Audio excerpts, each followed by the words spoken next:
Hello welcome back to channel. इस video के अंदर हम करने वाले हैं line by line reading of NCERT.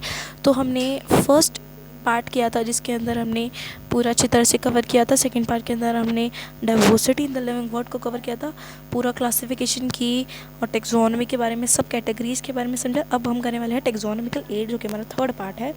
तो जब हम टेक्सोनॉमी की स्टडी करते हैं, ठीक है, तो अब क्या चाहिए होता है, स्टडी करने के लिए हमारी कोई हेल्प करेगा। कौन हेल्प करेगा वो हमने देखना है। देखो ये पूरे पैराग्राफ में टेक्सोनॉमिकल एड के बारे में बता रखा है।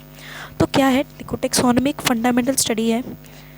टेक्सोनॉमी एक फंडामेंटल स्टडी है क्लासिफिकेशन के लिए, और ऐसी कोई भी थिंग जो कि हमें हेल्प कर रही है उस चीज़ को स्टडी करने के लिए। तो एड का मतलब होता है हेल्प।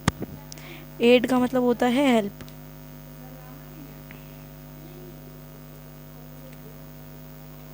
टेक्सोनॉमिकल एड, तो एड का मतलब होता है हेल्प। एड का मतलब होता है हेल्प, ठीक है। टेक्सोनॉमी एक स्टडी है क्लासिफिकेशन के लिए, तो इसीलिए हम अब बोलते हैं उससे, ठीक है। नेक्स्ट है, यहाँ पर पढ़ो। सबसे पहले हमारे पास टेक्सोनॉमिकल एड दे रखा है हमें हर्बेरियम। हर्बेरियम की फ़ोटो देखो, कुछ इस टाइप की शीट्स होती है। अब देखो यहाँ पर बहुत कुछ लिख रखे हैं, मैं आपको एक नॉर्मल समझाती हूँ हर्बेरियम क्या होता है। तो इसे साइड में रखते हैं कुछ इस तरह। हर्बेरियम एक A3 टाइप की शीट होती है, ठीक है। हर्बेरियम का साइज़ होता है 41x29 सेंटीमीटर, ठीक है। तो ये भी इंपॉर्टेंट है, ये देख लेना। तो हर्बेरियम कुछ इस टाइप का होता है, ठीक है। एक चीज़ होती है, एक शीट होती है, ठीक है, जिसके अंदर हम क्या करते हैं, according to universally acceptable system of classification the specimens along with the description. यहाँ पर हर्बेरियम शीट होती है, ठीक है, जो स्टोर की जाती है। हर्बेरियम एक शीट होती है जिसके अंदर हम प्लांट को चिपका देते हैं, डेड प्लांट्स को, ठीक है। तो हम उनके क्या क्या उनके अंदर, और एक रिक्वायरमेंट होती है कि क्या क्या हमने उस शीट पे लिखना है। तो क्या क्या लिखना है हमें, ठीक है, क्या लिखना है, इन्फॉर्मेशन लिखनी है, डेट लिखना है, प्लेस ऑफ कलेक्शन लिखना है, नेम ऑफ कलेक्टर लिखना है, इंग्लिश लोकल बोटानिकल नेम लिखना है, उसकी फैमिली लिखनी है और कलेक्टर का नेम लिखना है। और हर्बेरिया जो है वो एक रेफरेंस सिस्टम इसे बोला जाता है टेक्सोनॉमिकल स्टडी के बारे में।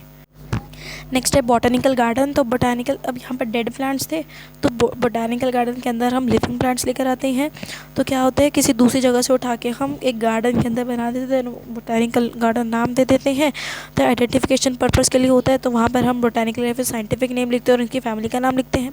फेमस बोटानिकल गार्डन एक है रॉयल बोटानिकल गार्डन इंग्लैंड के अंदर, इंडियन बोटानिकल गार्डन इंडिया के अंदर, ऑब्वियसली इंडिया के अंदर हो रहा है। ये कहाँ पर होता है, हमारा इंडियन बोटानिकल गार्डन होता है कहाँ पे हो रहा है, ये कहाँ पे, कोलकाता के अंदर।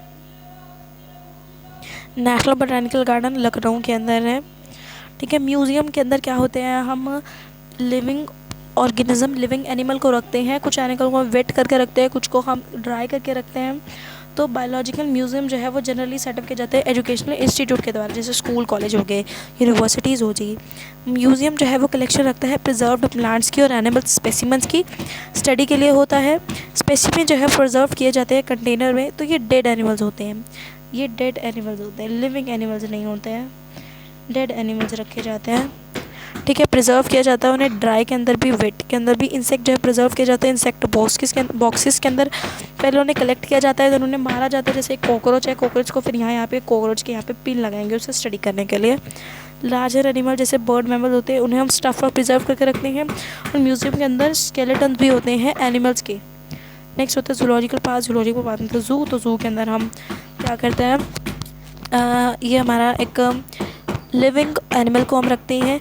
इसके अंदर क्या रखते हैं हम, जिसे हम ज़ू भी बोलते हैं कॉमनली। तो ज़ू के अंदर क्या होता है, हम उन्हें प्रोटेक्ट करने के लिए रखते हैं। किन ऑर्गेनिज्म को प्रोटेक्ट करते हैं, जो कि एक्सटेंशन पे आ रखे होते हैं, जिनका एक्सटिंक्शन होने वाला होता है, उन्हें हम प्रोवाइड करके रखते हैं, प्रोटेक्ट करते रखे। ह्यूमन केयर के अंदर हम रखते हैं।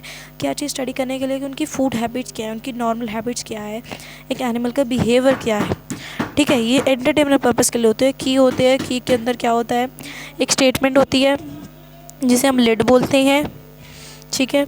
दो उसके कैरेक्टर्स होते हैं जिन्हें हम कपलेट बोलते हैं, और उसकी वजह से हम क्लासीफाई करते हैं। तो की एक अनदर टेक्सोनॉमिकल एड है जो कि आइडेंटिफिकेशन के लिए यूज़ होता है सिमिलरिटी और डिससिमिलरिटीज़ की हेल्प से। तो की जो है वो बेस्ड होती है कंट्रास्टिंग कैरेक्टर पे, जिन्हें हम कपलेट बोलते हैं।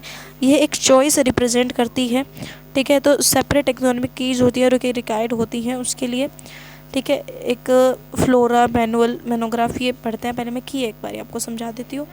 जैसे कि अगर यहाँ पर हमें बता रखा है कि बर्ड, ये पहले भी मैंने एग्जांपल दिया था, बर्ड, बैट, फ्रॉग, फिश, अगर इनके बारे में हमें इनको क्लासीफाई करना है तो सबसे पहले मैं एक क्वेश्चन बनाऊंगी एक स्टेटमेंट के, डू दे हैव विंग्स।